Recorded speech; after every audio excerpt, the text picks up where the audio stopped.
में सामाजिक विज्ञान में मानव निर्मित आपदाएं, रोकथाम व शमन, ये हमारे आपदा प्रबंधन की पुस्तक के पाठ है। इसके बारे में इसमें आज हम पढ़ रहे हैं जनसंख्या विस्फोट। जनसंख्या विस्फोट जनसंख्या विस्फोट जब जनसंख्या अनियंत्रित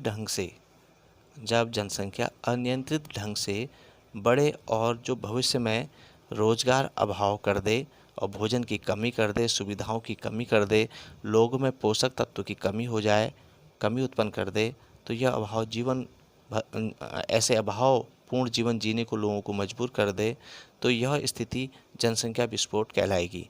जनसंख्या विस्फोट को आप सीधे से अगर हम सामान्य ढंग से समझें तो जनसंख्या विस्फोट हम उसे कहेंगे अगर हम एक उदाहरण के रूप में ले लें तो किसी परिवार में मान लिया 5 लोगों के लिए वर्ष भर का राशन है और अचानक वहाँ पर 15 लोग आके रहने लग जाएं, तो जो 5 लोगों का राशन पूरे 1 साल का है वो 4 महीने में ही ख़त्म हो जाएगा।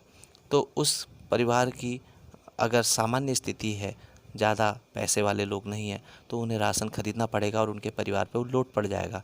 यानी समझ लीजिए उनकी खान पान की से जुड़ी जो अर्थव्यवस्थाएं हैं उनकी वो डगमगाने लग जाएंगी, क्योंकि वर्ष भर का राशन तो 3-4 महीने में ख़त्म हो गया, उसमें आने वाले टाइम के लिए फिर उतना ही 3 गुना राशन और उसने रखना पड़ेगा, क्योंकि परिवार 5 की जगह 15 हो गया।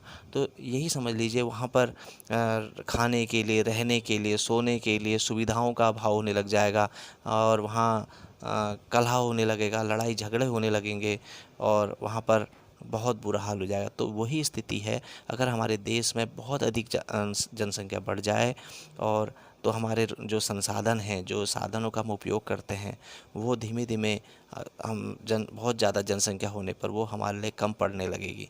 तो ऐसे स्थिति को ही जनसंख्या विस्फोट कहा जाता है। तो इसके शमन हेतु रणनीतियाँ इसमें बताया जा रहा है।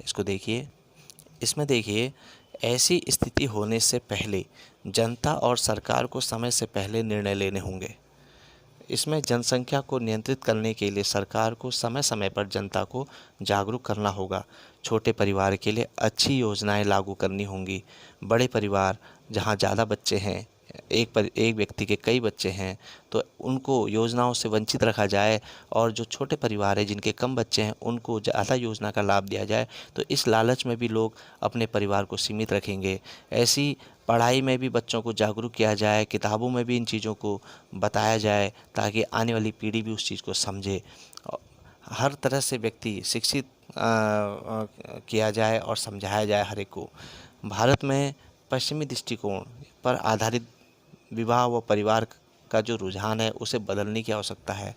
हमारी जो पारंपरिक जो हमारा दृष्टिकोण, जो हमारा जो व्यवस्थाएं हुआ करती थी विवाह से जुड़ी, तो व्यक्ति जब विवाह करता था तो अपने परिवार की पूरी जिम्मेदारी को निभाता था और उसी तरह से आने वाली पीढ़ी को भी पश्चिमी दृष्टिकोण से हटाकर हमारी जो संस्कृति है उसके आधार पर उसको जीने और उसको अच्छे ढंग से जीने का अभ्यास और बताना ज़रूरी है।